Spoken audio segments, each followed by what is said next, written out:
Ours Hall just got a crack in the calendar that almost never opens in October. And if we squeeze through it right now, this season changes shape.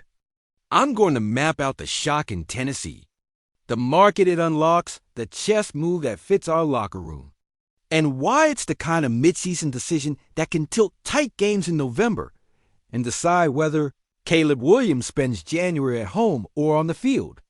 No fluff, no guessing games, just the path I see. The risk that comes with it, and the payoff if we hit it clean. Here's the backdrop you already felt in your bones. Tennessee pulled the plug on Brian Callahan after a rough start. And when a franchise fires a head coach before Halloween, that's a white flag for the current season and a big neon sign for everyone else. They're going to listen on players, reset staff responsibilities, and align the entire building to the future.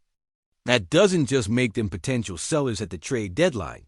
It also puts one of the better offensive minds the last few years into the Wild as a true in-season free agent. That is not normal, and that's exactly why I'm locked in tonight. Why does this touch Chicago directly? Because our blueprint is stabilizing. Ben Johnson has the voice, the tempo, the plan. Declan Doyle is running the weekly install with clarity. Caleb is stacking reps that matter. The line is settling into its sets, and the wide receiver room has a real pecking order. When that much is upright, your midseason leap doesn't come from changing who you are. It comes from adding one brain that makes everything faster on third and medium, cleaner in the red zone, and calmer with 90 seconds on the clock. That's the kind of edge Brian Callahan built in Cincinnati and tried to translate in Tennessee. The Titans becoming potential sellers also ripples into personnel. You've seen the chatter. If they're open for business, Chicago should at least put a call in on elite pieces, especially up front. Jeffrey Simmons is the headline because interior pressure wrecks drives and travels in January. The metrics love him impact grade, pressures, sacks from the inside, and his presence will cascade to every other lineman we dress on game day. If the Bears beat Washington and stay in the race, a bold phone call on Simmons isn't crazy. It's responsible. That's the big move lane. But the fastest lever you can pull in October isn't a blockbuster trade. It's intellectual property. It's steal their answers and plug them into your language football. You can layer 3 protection tags into Tuesday's plan, tuck a 2-minute mini menu into Friday's script, and give your quarterback 2 clean pictures he hasn't had on third down all without resetting titles or stepping on the OC's toes. That's where Callahan fits. He's not a savior. He's a problem solver.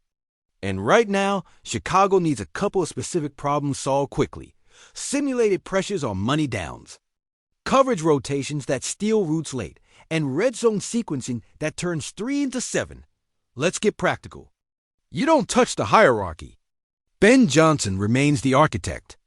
Declan Doyle remains the coordinator. You create a lane senior offensive assistant, situational offense specialist, whatever you want to call it, whose job is to sharpen the QB process, streamline hot answers, and tighten the spacing rules in tight areas of the field.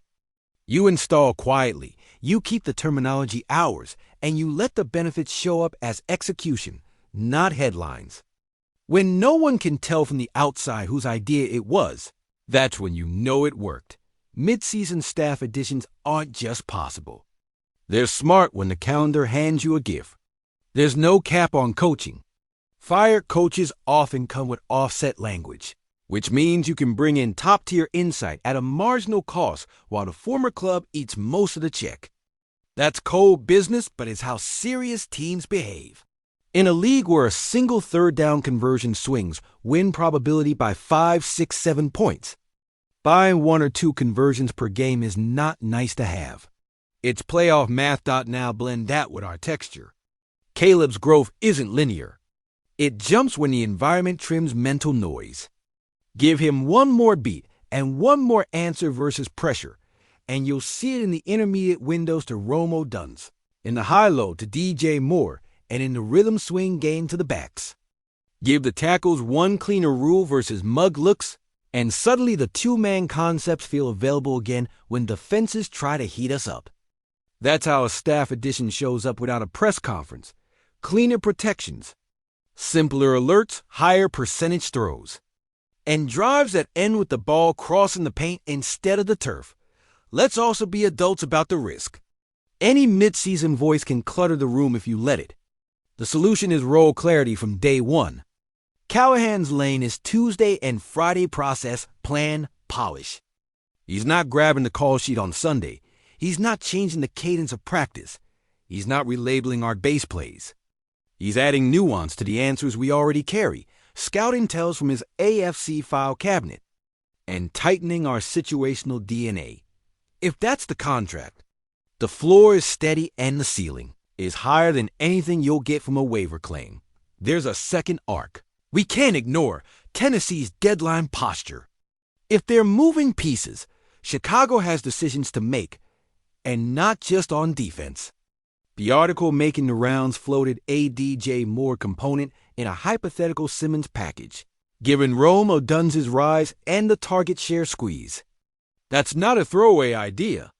It's a real philosophical fork in the road. Do you rob the quarterback of a trusted veteran in order to supercharge the front seven? Do you lean on Odunz, Olamide Zaccos, and the tight ends to cover the vacated volume? Or do you refuse to trade out of a strength to fix a weakness and trust a staff tweak to unlock the defense instead? I see the logic both ways, but today with this specific window, the staff edge is the cleaner first swing. Okay, deep breath, because here's the moment. The move I'm hearing is live, the one that aligns with the timing, the money, and the football fit. Chicago is pushing to bring Brian Callahan into the building in a senior offensive role tailored around quarterback process and situational design for the stretch. Run.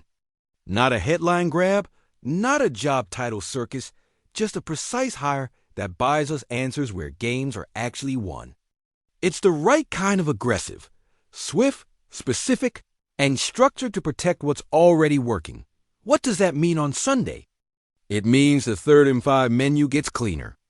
It means the high red zone shows a couple looks that punish late safety rolls.